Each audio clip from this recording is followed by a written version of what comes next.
e ele está fazendo um roteiro assombrado de filmes. Então ele foi na Área 51 tal. E o de ontem eu vi o vídeo da Amityville. Ele foi lá na casa da Amityville. Foi vendido agora em janeiro, muito abaixo do preço, já repassado de outra pessoa. E na rua você não pode parar, você tem que seguir. Toda a frente das casas tem lá proibido parar. Todas as casas. Até para nenhum curioso tá parando lá e tá filmando. Tá, você tá falando dessa rua específica? A rua da casa do Amityville. E ele foi para a rua de trás. Na rua de trás tem uma casa de barcos. E o trecho também é proibido parar. Então tudo ao entorno da casa de Amityville, real agora. Os fatos foram reais. Tanto a primeira sequência de casos como a segunda. Todos foram reais, documentados. E a casa tá lá firme e forte. E é muito parecida com a casa do filme. Inclusive ele passou várias vezes durante a noite e passou o K2. Não deu nada. E em determinado momento, às 3h15, que é o horário das mortes do primeiro filme e dos relatos, ele passa com o K2. Não é que o K2 explode? Isso na frente da casa.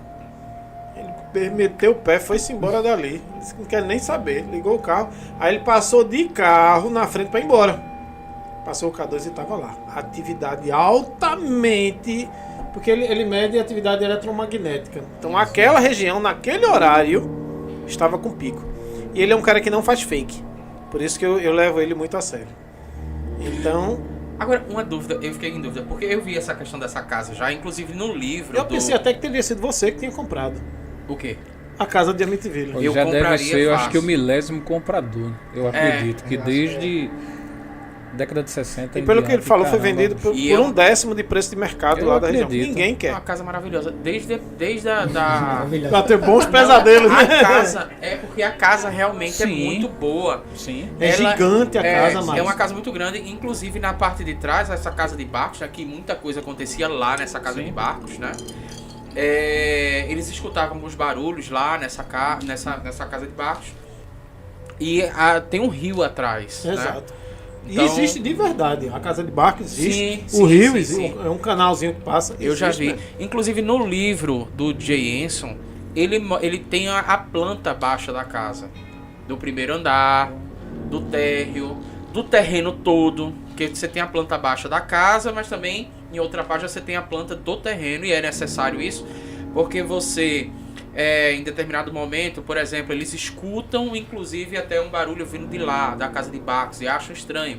Então o pai, né, que era o Sr. Lutz, ele pega e vai para essa casa dar uma verificada. E quando ele chega nessa casa, na casa de barcos, né, dá para ver a janela onde os filhos dele, no caso os afilhados, né, acho que é afilhados.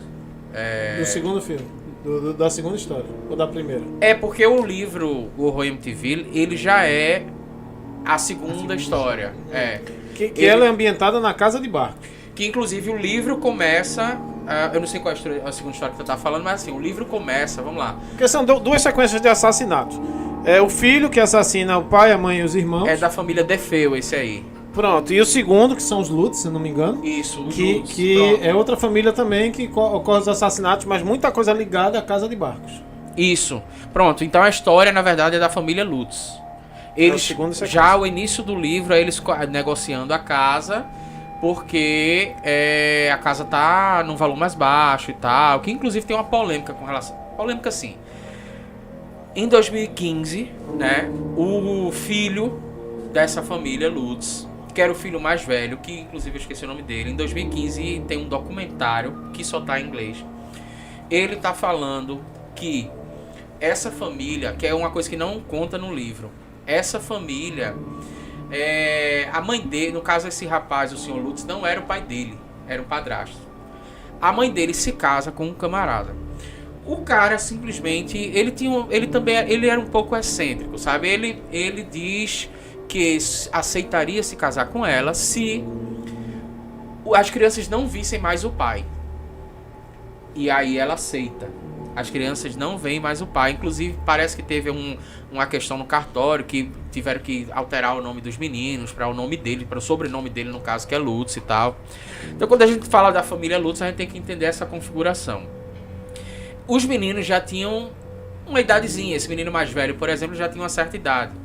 E aí, ele vai dizer no documentário, que aí é algo que não tem no livro, ele vai dizer que esse padrasto dele, na casa anterior, ele já tinha um quarto onde eles mexiam com o ocultismo. Em determinado momento, quando ele é criança, ele vê objetos se mexendo, objetos levitando, numa reunião que o pai dele fez com os amigos. E ele conta pra mãe, e a mãe meio que deixa o negócio velado, sabe? Não comenta mais sobre isso não, e tal. Então tem essa história que o livro não conta, que o Jason não conta. Quando eu fui ler o livro, eu já sabia dessa história. Porque, por exemplo, por que é importante? Ele vai dizer no livro que o aquecedor da casa estava quebrado. Então eles estavam sentindo frio. O aquecedor estava quebrado. Essa é a história que você vê no livro. Num documentário de 2015, o que ele fala de verdade, o aquecedor não estava quebrado. Ele estava no máximo. Só que esse cara, o padrasto dele, sentia muito frio. E ele era o único que sentia frio, sabe? Então ele vai entender que era aproximação de espíritos e que não tem esse negócio, né? Que o espírito está próximo de você, você sente frio e tal. Ele vai entender mais ou menos isso. Então tem muita coisa nessa história daí no livro de Jason que o próprio Jason não falou, porque provavelmente ele escreveu esse livro só baseado no que a família Lutz contou. O relato. Só que quando o menino cresceu, ele já conta a história e vai dizer, olha, aconteceu isso, mas a minha versão que eu vivenciei é essa. E aí, por que eu lembrei dele? Porque ele estava na casa do barco, eu não lembro se ele vai para a casa do barco. Eu sei que o Sr. Lutz, ele olha e ele vê o rosto como se fosse de um porco, sabe? Na janela. E aí ele, quando vai pra lá, as crianças parece que estavam dormindo, mas as crianças se queixavam muito, assim, de tem alguma coisa no meu quarto e tal. Eu não vou lembrar de alguns detalhes, foi um livro que eu tive que parar de ler. Criança comentava de um amigo imaginário que era muito feio, né? Ela falava isso, a criancinha. E essa história do aquecedor levou ele, na teoria, pelo relato, a um cômodo da casa que ninguém conhecia. Quando foi procurar consertar esse aquecedor, ele, descobrindo o caminho onde passava, encontrou um cômodo secreto dentro da casa. Tu pegou essa parte do relato? Horror em Amityville foi um livro que eu não li completo.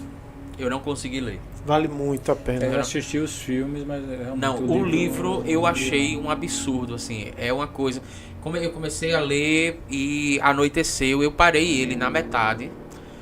Ainda é um livro que eu preciso retomar, mas assim, até hoje é o único livro que eu não consegui ler. O Exorcista, eu tive pesadelos e tal, mas eu lia. Mas esse livro especificamente, não. E a geladeira lá de casa começou a fazer um barulho, começou a estralar, aí eu falei, rapaz, eu vou parar.